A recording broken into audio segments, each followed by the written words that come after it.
Alright, welcome back to the third discussion on front-end web development. We'll be discussing about CSS used to style and set up the layout of a web page. In our agenda, we'll discuss the basics of CSS, the CSS rules, which are made up of selectors and declarations, setting up a cascade, talking about specificity and inheritance, as well as the box model. Every element which we've talked about in HTML is regarded as a box model, and also very important, responsive design, so that our CSS helps us to use any type of device. Basically, CSS stands for Cascading Style Sheets. It is used for presenting the HTML document in a visually appealing manner. So we cannot use CSS without HTML.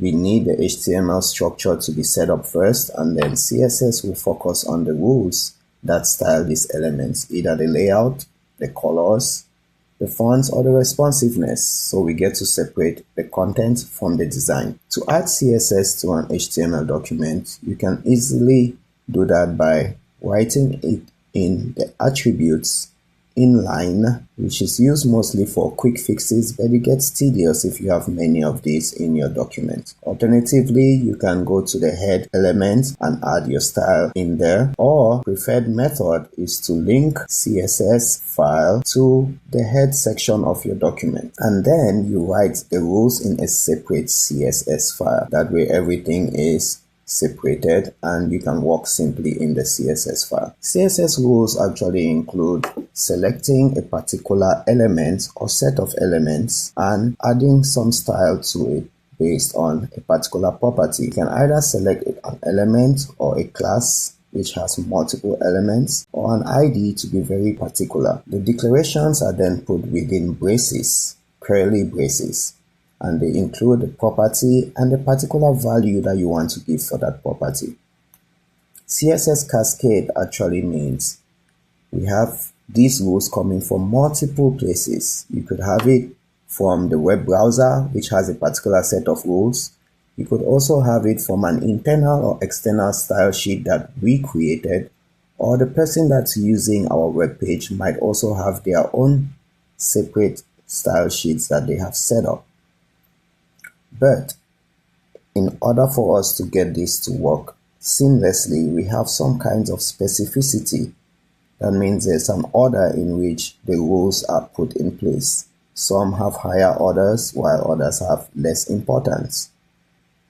Categorically, these rules are inherited, are passed down from one element to the other, because remember, our elements are nested in the HTML structure. Each HTML element is regarded as a box element.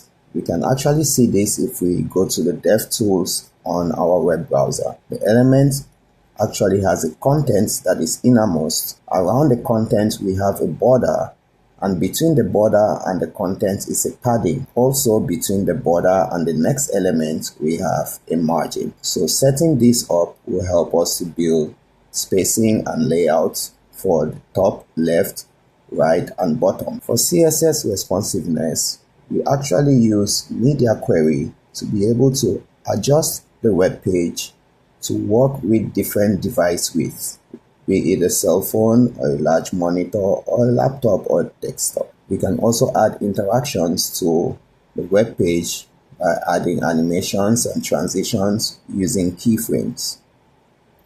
To recap, an HTML document has a content, and CSS can be added inline or externally to make changes to the style. The CSS rules include selectors and properties, and we have a cascade of these rules based on where it's coming from.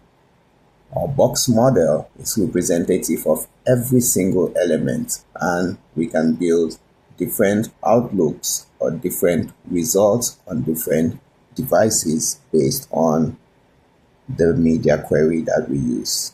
CSS resources are limitless. We can go simply to CSS Garden, which actually is a website that displays the same HTML in different styles. We also have CSS specifications that outline the different historical instances of CSS specifications. And now we are at CSS specification 3, which is a standard and living standard per se. But we can also look at the CSS references from MDN, Mozilla Developers Network.